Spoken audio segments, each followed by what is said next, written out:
Let me take you inside a moment that should make every American pause. Picture this, a Senate hearing, a simple question, and a system that promises to protect us while quietly peering into our private lives. Senator Josh Hawley leaned in and asked, "Why would that make me feel any better?"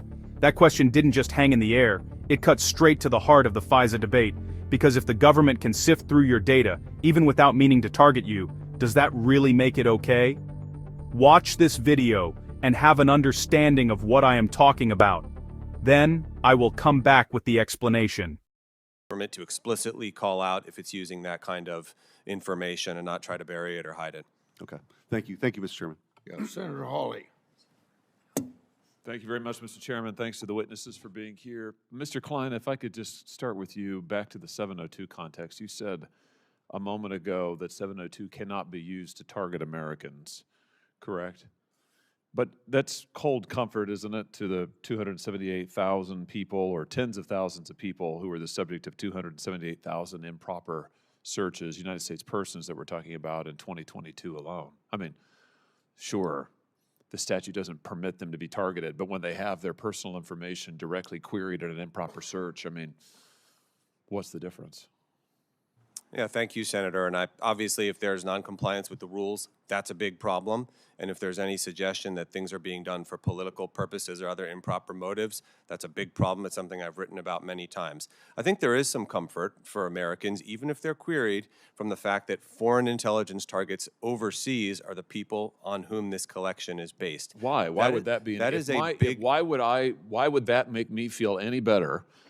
As, by the way, as someone who's had his cell phone tapped improperly by the United States government, by the way, why would I feel any better if I'm told that, oh, the U.S. government improperly queried your personal information, and not in this case just your location or something else, your personal communications. The government looked at those, targeted them, you can use whatever verb you want, found them out. But don't worry, they weren't going after you in the first instance, they just happened to have all your stuff, and so then they looked into it because there are no effective constraints on them. I mean, why is that a good thing? Shouldn't we do something about that? I'll say I think members of Congress do have a heightened reason for concern, a heightened expectation of safeguards in this area. Members of Congress have every right and every reason to talk to foreign officials.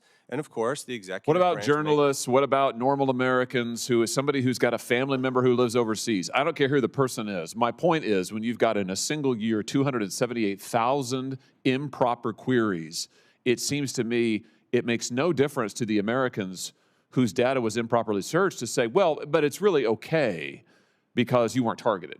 Yeah, all your stuff was read, all your private stuff, but don't worry, you weren't targeted. I mean, apparently you were effectively targeted. Yeah, Senator, I think we have to remember this data is being collected on foreign intelligence targets overseas. It's not like going to the phone company and checking all the phone records that are there. But it sweeps in quite a bit of American data, right? I mean, the case, the Hasbadrami court noted that in 2011, now that's ancient history now, 2011 alone, this swept in something like 250 million emails. In 2011, who knows what that is today? We're talking about massive amounts of data that 702 sweeps. It's like a dragnet, huge amounts of data. Which leads me to the question, why shouldn't we treat a query of an American person in this database as a separate Fourth Amendment event? Yes, Senator, I just want to note that the second narrowing function is the FBI is only getting 3% of the overall target set from this. So it's a subset of a subset that's being checked. And there, in most cases, there's nothing there. Why shouldn't there be? Why shouldn't we treat? Why isn't it logical, as the court said in Hasbadrami, the Second Circuit unanimously? Why shouldn't we treat the querying of U.S. persons out of this dragnet database? Why shouldn't we treat that as a separate Fourth Amendment event, requiring some additional process? Maybe a warrant, as Senator Lee has proposed. Maybe some other process, but why shouldn't we say, you know, actually, yes, when you go to this massive database and ask about a U.S. person, that's a Fourth Amendment event that requires some process, some scrutiny. Yes, and so there are two answers to that. One is a legal answer, and we've covered that a lot, but in short, we don't require the FBI agent to get a warrant before going to check the filing cabinet. Yeah, but this is totally analogous to that, as the Hasbadrami court said, right? Sensitive records. And as indeed the U.S. Supreme Court said in Riley. I mean, this is a completely analogous to saying that you have a piece of information down in a locker somewhere that you got pursuant to probable cause, and indeed a warrant for a particular case. Here you have a massive dragnet of information. You just told me a second ago that you couldn't target the American citizens. So none of this information with the American citizens has received any process whatsoever. But now the FBI or the NSA, whomever, can go and query this database for the first time and get information on U.S. citizens, particularly for the first time, and you're telling me that that's not a separate Fourth Amendment event? Well, Senator, I don't know what the first time. And when this information comes across the transom, there's an analyst, let's say at NSA, who's monitoring that target, or at the FBI, if it's one of their investigations, and they can read the whole thing. It's the first time that the U.S. person has been the subject of inquiry, though. It has to be under the statute, because you told me a second ago you can't target a U.S. person. Right. It's got to be purely incidental. And the statute also says you can't target a foreign person for the purpose of getting information on a U.S. person through the back door. So it therefore follows that when you go to query the database, later query a U.S. person in the database, that's the first time the U.S. person is the subject of the inquiry. And my question to you is, that looks an awful lot like a search and seizure for Fourth Amendment purposes. Why shouldn't we say, yeah, okay, that's a Fourth Amendment event. We need some additional process around that. Yeah, and Senator, I think the government has already collected this information. In many cases, an analyst may have sat there and read the email. To me, it seems passing strange to say that someone has a reasonable expectation of privacy still in something that an intelligence analyst has sat there and read as it came across in their collection stream. It just seems to me you can't have it both ways. You can't say that there's no targeting of U.S. persons that's forbidden under the statute, but then when they do want to actually target a U.S. person, they don't need any process for it. You're saying on the one hand, no process needed on the front end, no process needed on the back end.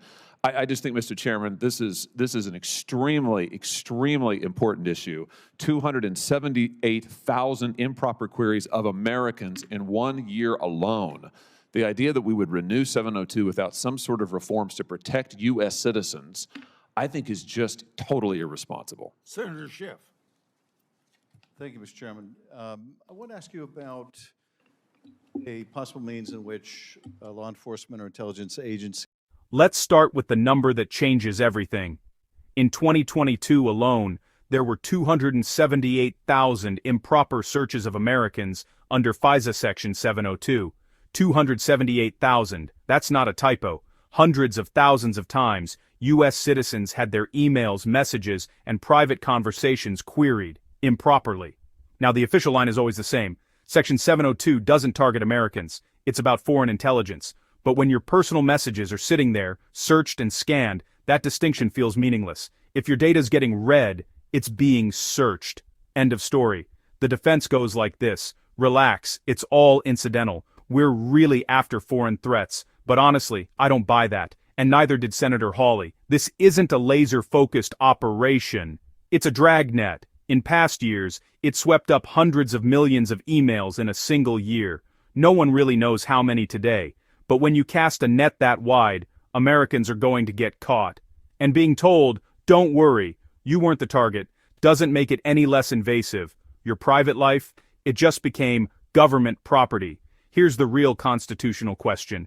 Why isn't searching an American's data inside this database considered a separate Fourth Amendment event?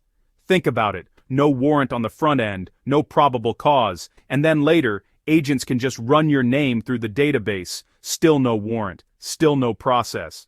So let me ask you, does that sound like a system with real limits? If you want more breakdowns that cut through the noise, hit subscribe now so you don't miss what comes next.